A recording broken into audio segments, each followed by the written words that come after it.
All right, so today's lesson has two parts. One is using the distributive property to simplify expressions, and the other is estimating angle measurements. So first thing we're going to look at is the distributive property.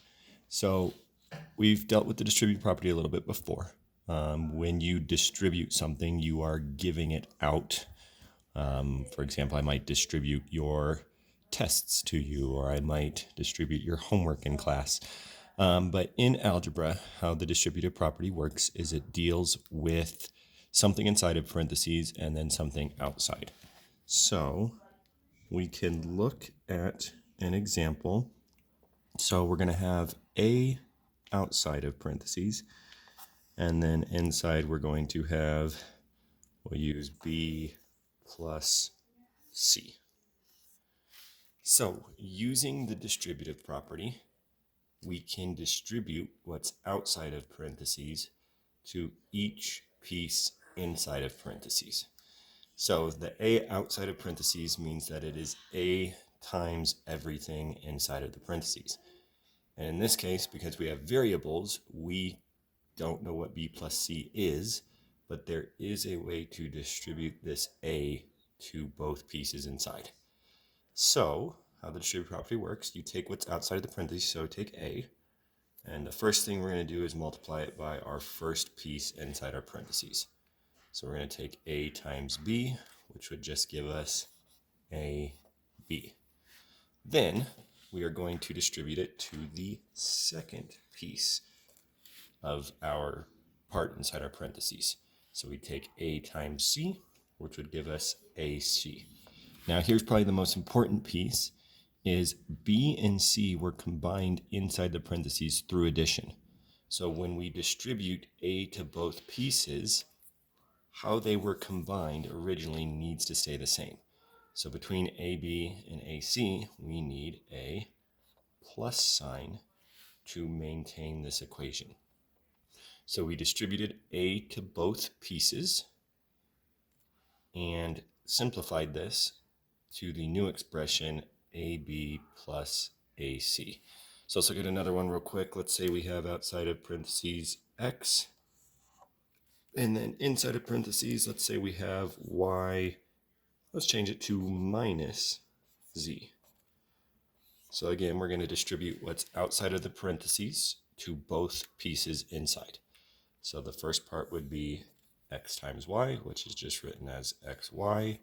Again, we maintain whatever this symbol is. So in this problem, it was addition, so we kept it as addition. In this problem, it's subtraction, so now we use a subtraction symbol instead. And then we distribute the X to the Z, so X times Z would give us XZ.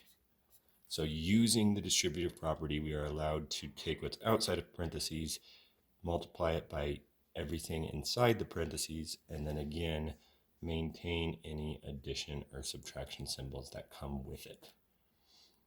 So let's take a quick look at some example problems you might deal with this concept. So for example, I'm looking at letter A from your notes. So A says 2, and then in parentheses, X minus 3. So using the distributive property, we can simplify this. So we distribute the 2 to the X, so that becomes 2X.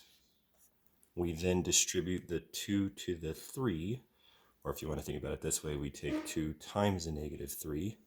Either way you do it. So 2 times 3 would give us 6. We maintain that subtraction symbol, so it'd be 2x minus 6.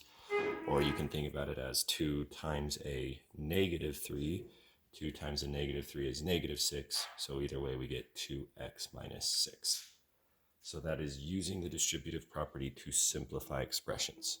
We can take that one step further and combine that with simplifying algebraic expressions.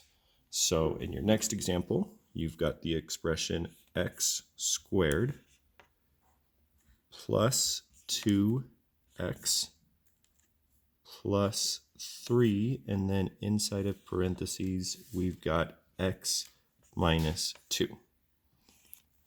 So, as for right now, we can't do anything with this x squared and this positive 2x.